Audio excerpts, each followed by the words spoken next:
Hello everyone, welcome to aspirant spires. और हम आज स्पीडी की series revise yourself part 3 लेके आए हैं और पार्ट 4 लेके आए हैं, माफ़ कीजिएगा।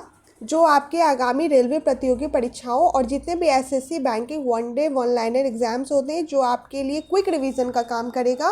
तो आप इससे ज़्यादा से ज़्यादा सुने, रिवीजन करें, क्विक रिवीजन करें। और क्योंकि हमेशा जो है ना, छोटे छोटे फैक्ट्स हमारे दिमाग से निकल जाता है, तो आप उसको रिकॉल कर सकते हैं इसके द्वारा। ठीक है, तो बिना वक्त गंवाए हम अपने पहले सवाल पे पहुंचते हैं। और ये तब तक कंटिन्यू रहेगा जब तक आपका एग्ज़ाम ना हो जाए क्लियर, तब तक हम रहेंगे आपके साथ।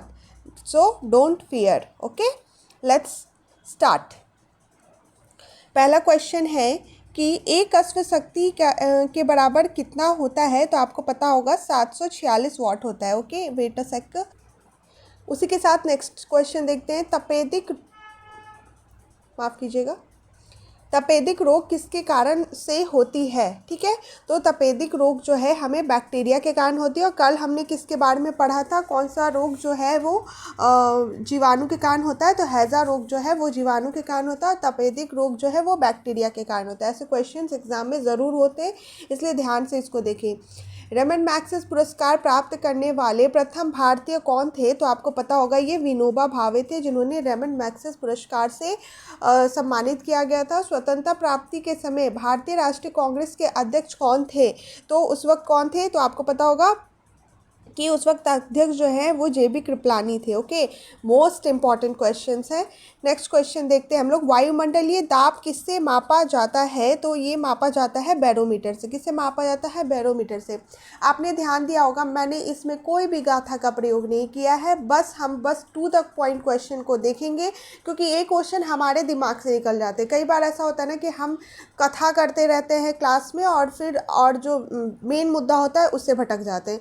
तो हम बस टू द पॉइंट, हम यहाँ रिवीजन ही करने आए हैं, तो टू द पॉइंट फैक्ट को देखते हुए चलेंगे। ओके, फिर अगला क्वेश्चन देखते हैं।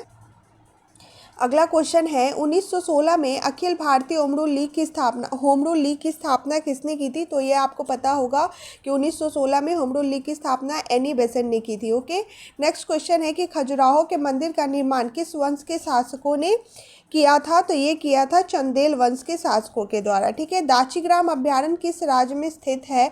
तो आपको पता है कि यह जो है जम्मू कश्मीर में अवस्थित है। भूकंप की तीव्रता किससे मापी जाती है। तो लेक्टोमीटर, फेदोमीटर, सिस्मोग्राफ या रेन गेज। तो आपको पता होगा कि सिस्मोग्राफ से। अगला क्वेश्चन है चार मीनार का निर्माण किसने करवाया था। कुली कुतुब शाह, यूसुफ आदिल शाह, निज़ाम हैदर और कृष्णदेव राय। तो आपको पता होगा कि कुली कुतुब शाह ने चार मीनार का निर्माण करवाया था। गौतम बुद्ध की मृत्यु कहाँ हुई थी दोस्तों।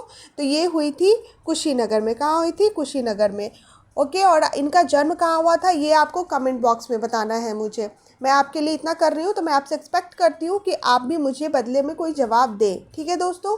प्रकाश संश्लेषण के समय हरे पौधे कौन सी गैस छोड़ती है। तो आपको पता होगा फोटोसिंथेसिस के टाइम में जो है कौन सी गैस छोड़ती है। तो आपको पता है कि वो ऑक्सीजन होती है, सॉरी माफ़ कीजिएगा, ऑक्सीजन होती है। ठीक है, नेक्स्ट क्वेश्चन देखते हैं। नेक्स्ट क्वेश्चन है कि कॉस्मोस किस प्रकार का उपग्रह है। तो कॉस्मोस जो है वो जासूसी उपग्रह है, जासूसी सैटेलाइट है। कावेरी जल विवाद के निपटारे के लिए कावेरी जल न्यायाधिकरण का गठन कब किया गया था दोस्तों। तो ये किया गया था 1990 में। ठीक है, नेक्स्ट क्वेश्चन है कि ऑस्ट्रिया की राजधानी वियना किस नदी के तट पर स्थित है। तो ये किस नदी के तट पर है। तो ये डैन्यूब नदी के तट पर है। फोटोग्राफी में फिक्सर के रूप में किसका प्रयोग किया जाता है। तो ये है सोडियम थायोसल्फेट। ये ऐसा क्वेश्चन है कि हमको लगता है कि प्राय लोग इसमें कंफ्यूज रहते हैं। ठीक है, तो आपको ध्यान देना है कि फोटोग्राफी में फिक्सर के रूप में किसका प्रयोग किया जाता है, सोडियम थायोसल्फेट। ठीक है, भारत सरकार को सर्वाधिक व्यय किस पर होता है। भारत सरकार की सर्वाधिक व्यय किस चीज़ पर करते हैं। तो ये करते हैं पेट्रोलियम में, क्योंकि आपको पता है हम लोग पेट्रोलियम का बहुत आयात करते हैं, तो हमेशा से हम लोग का सबसे ज़्यादा व्यय किस पे होता है, पेट्रोलियम को मंगाने पे। लाल किला का निर्माण किसने करवाया था, तो लाल किला का निर्माण जो है वो शाहजहाँ ने करवाया था। फिर है निम्न में से कौन सी शहरी सभ्यता थी दोस्तों, तो आपको पता है हड़प्पा सभ्यता जो है वो एक शहरी सभ्यता थी। ठीक है, न्याय की जंजीर किसने स्थापित की थी दोस्तों, तो ये स्थापित की थी जहांगीर के द्वारा जो है न्याय की जंजीर स्थापित की गई थी। ठीक है, नेक्स्ट क्वेश्चन देख। अगला क्वेश्चन है, चंबल एवं साबरमती नदी प्रणाली से द्विविभाजित है, तो कौन द्विविभाजित है, तो अरावली पर्वत। ठीक है, चंबल एवं साबरमती नदी प्रणाली से द्विविभाजित है कौन, अरावली पर्वत। रुद्र सागर झील कहाँ पर स्थित है, तो ये है मध्य प्रदेश। रुद्र सागर झील जो है वो मध्य प्रदेश में स्थित है। माउंट एवरेस्ट पर सर्वप्रथम कब विजय मिली थी, तो ये मिली थी विजय 1953 में।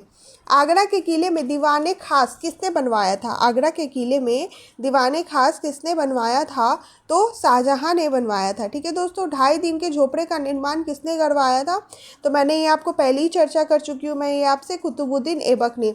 और भी 2-3 शासकों ने मिल करके इसके काम को पूरा करवाया था, लेकिन नींव जो है वो कुतुबुद्दीन ऐबक ने ही रखी थी। ठीक है दोस्तों, कांचीपुरम के मंदिर का निर्माण किस वंश के शासकों के द्वारा किया गया है, तो ये किया गया है पल्लव वंश के द्वारा जो है कांचीपुरम मंदिर का निर्माण करवाया गया था। अगला क्वेश्चन देखते हैं। अगला क्वेश्चन है, गुरुमुखी लिपि के जन्मदाता कौन है, तो आपको पता है गुरु अंगद। ठीक है, गुरुमुखी लिपि के जन्मदाता कौन है, तो गुरु अंगद है। आपको बता रहे हैं कि सिख धर्म की स्थापना किसके द्वारा की गई थी, ये आपको कमेंट बॉक्स में मुझे बताना है। ओके दोस्तों, ये क्वेश्चन आता ही आता है, तो आप ध्यान रखें। अगला क्वेश्चन है कि तड़ित चालक के खोज किसने किया था, तड़ित चालक की खोज किसने किया था, तो ये किए थे बेंजामिन फ्रैंकलिन ने। किसने किया था, बेंजामिन फ्रैंकलिन ने तड़ित चालक की खोज की थी। जामा मस्जिद का निर्माण किसने करवाया था, तो आपको पता है जामा मस्जिद का निर्माण भी शाहजहाँ ने ही करवाया था। ठीक है दोस्तों, सिकंदर ने नहीं, शाहजहाँ ने कराया था। अगला क्वेश्चन है, एक नॉटिकल मील बराबर कितना किलोमीटर होता है, एक नॉटिकल मील के बराबर कितना किलोमीटर होता है दोस्तों, तो 1.852 किलोमीटर होता है। एक नॉटिकल मील बराबर 1.852 किलोमीटर होता है। पौधे की वृद्धि को मापने के लिए किस यंत्र का प्रयोग किया जाता है, तो आपको पता होगा कि क्रेस्कोग्राफ का जो है प्रयोग करते हैं हम लोग, पौधे में कितनी वृद्धि हो रही है उसको मापने के लिए। किस सुल्तान ने सर्वप्रथम राजत्व के सिद्धांत का प्रतिपादन किया है, तो किस सुल्तान ने किया है दोस्तों, तो बलबन ने। किस सुल्तान ने सर्वप्रथम राजत्व के सिद्धांत का प्रतिपादन किया, तो बलबन ने। सिंधु घाटी सभ्यता की लिपि को सर्वप्रथम किसने पढ़ा था दोस्तों, तो ये पढ़ा था सबसे पहले सिंधु घाटा आपको पता होगा कि सिंधु घाटी सभ्यता की लिपि को आज तक पढ़ा ही नहीं गया है ना, तो इसमें लिखा हुआ है कि नहीं पढ़ा जा सकता एक ऑप्शन, तो ये सही है। ठीक है, नेक्स्ट क्वेश्चन। अगला क्वेश्चन है कि यूरेनियम का खान कहाँ पर स्थित है, तो ये जो है जादूगोड़ा में है। ठीक है दोस्तों, सांड की लड़ाई किस देश का राष्ट्रीय खेल है, तो ये है स्पेन का राष्ट्रीय खेल, सांड की लड़ाई। ओके दोस्तों, एक माइक्रोन बराबर होता है, एक माइक्रोन बराबर क्या होता है, 0.001 मिलीमीटर। एक माइक्रोन बराबर होता है 0.001 मिलीमीटर। मुक्त रूप से निलंबित चुंबकीय सुई किस दिशा में मतलब जाके टिकती है या रुकती है, उसको वो किस दिशा में जाती है ऑटोमेटिकली, तो वो उत्तर से दक्षिण की ओर इंडिकेट करती है। ओके दोस्तों, द्रव का आपेक्षिक घनत्व किससे मापा जाता है, तो ये आपको पता होगा कि हाइड्रोमीटर से जो है हम लोग द्रव का आपेक्षिक घनत्व को मापते हैं। लैक्टोमीटर से किसकी शुद्धता मापी जाती है, तो ये आपको पता होगा दूध की। और कोणार्क मंदिर का निर्माण किसने करवाया था दोस्तों, तो ये करवाया था नरसिंहदेव प्रथम ने। किसने करवाया था दोस्तों, नरसिंहदेव प्रथम ने। अगला क्वेश्चन है विश्व जल दिवस किस तिथि को मनाया जाता है, तो ये मनाया जाता है 22 मार्च को। विश्व जल दिवस कब मनाया जाता है, तो 22 मार्च को मनाया जाता है दोस्तों। इसी के साथ हमारा आज का ये सेशन समाप्त होता है। इसके साथ हम आपसे मिलते हैं कल फिर से इसी रिवाइज योर सेल्फ के साथ, ताकि हम लोग ज़्यादा से ज़्यादा एग्ज़ाम से पहले हम लोग अपने सब्जेक्ट को अच्छे से रिवीजन कर पाएँ, कोई भी ऐसा क्वेश्चन जो हमारी नज़र से छूट ना जाए दोस्तों। इसीलिए हम लोग ये सीरीज़ करके आए। आपको पता होगा ये 1992 से लेकर के 2024 तक जितने भी एग्जाम्स हुए हैं रेलवे के और इंक्लूडेड और भी जितने भी वन लाइनर एग्जामिनेशन है, उन सब का क्वेश्चन इसमें दिया होता है दोस्तों। जो फैक्ट बेस्ड होता है। तो इसलिए मैंने इसमें कोई भी आगे पीछे की बैकग्राउंड चीज़ें से कोई लेना देना नहीं है, डायरेक्ट ये आपको मैं फैक्ट रिवीजन करवा रही हूँ दोस्तों। अगर आपको ये मेरा इनिशिएटिव अच्छा लगता है तो ज़्यादा से ज़्यादा लोगों को इससे जोड़ने की कोशिश करें, ताकि उन्हें भी इस चीज़ का बेनिफिट हो और हमें भी मोटिवेशन आए दोस्तों, कि हम आपके लिए ऐसे ही नई नई बुक को एक्सप्लोर करते रहें और आपके लिए, आपके सामने जो आपका एग्ज़ाम ओरिएंटेड क्वेश्चन है वो आपके सामने लेके आए। ठीक है, अगर आप अभी तक बने हुए हैं मेरे साथ तो उसके लिए बहुत बहुत धन्यवाद, और मिलते हैं हम लोग फिर से कल। Thanks for watching.